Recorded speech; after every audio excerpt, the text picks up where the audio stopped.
ఆంధ్ర తెలంగాణలో తక్కువ ఫీజులతో high quality results ఇస్తున్న ఏకైక సంస్థ తిరుమల్ ఐఏఎస్ ఇన్స్టిట్యూట్. మద్యం ప్రియులకు అలర్ట్. హైదరాబాద్, సికింద్రాబాద్ జంట నగరాల్లో వైన్ షాపులు తెరుచుకోబడవు. కళ్ళు దుకాణాలు, రెస్టారెంట్లు, బార్లు ఎక్కడా మద్యం దొరికే అవకాశమే ఉండదు. అసలు నగరంలో ఎందుకు మద్యం షాపులు బంద్? ఏ సమయం వరకు క్లోజ్ అయి ఉంటాయి?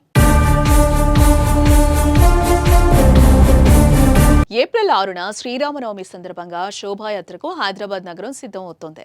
ప్రతి ఏడాదిలానే శోభాయాత్రకు అన్ని ఏర్పాట్లు పూర్తి చేసుకున్నారు.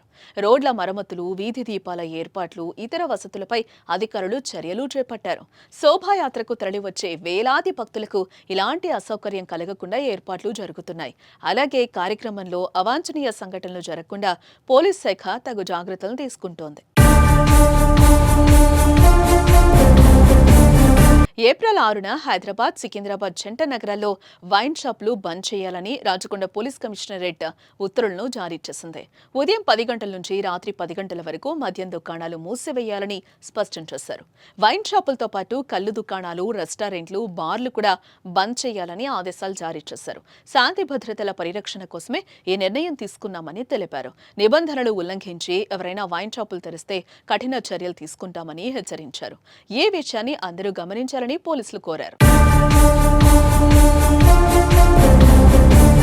వీకెండ్ కావడం, రేపు మద్యం షాపు మూత పడుతుండటంతో నగరంలో వైన్ షాపుల వద్ద ప్రస్తుతం రద్దీ కనిపిస్తోంది. మందుబాబులు ముందుగానే అలర్ట్ అయి షాపులకు పరుగులు తీస్తున్న పరిస్థితి.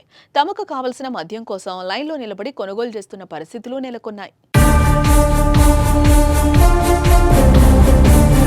మరోవైపు శోభాయాత్ర సందర్భంగా నగరంలో ట్రాఫిక్ ఆంక్షలు కూడా విధిస్తున్నారు. అలాగే శోభాయాత్ర సందర్భంగా ఎలాంటి అవాంఛనీయ సంఘటనలు జరగకుండా 20,000 మంది పోలీసులతో ఏర్పాట్లు చేస్తున్నారు. She teams, CCS, task force సిబ్బంది విధుల్లో ఉండనున్నారు. శోభాయాత్రను డ్రోన్లు, సీసీ కెమెరాలతో కమాండ్ కంట్రోల్ రూమ్ నుంచి పర్యవేక్షిస్తామని సిపి సివి ఆనంద్ తెలిపారు. డ్రోన్ను ఉపయోగించేందుకు ముందస్తు అనుమతి తీసుకోవాలని అన్నారు. డీజేకు బదులు సౌండ్ సిస్టమ్ వినియోగించుకోవాలని నిర్వాహకులకు సిపి సూచించారు.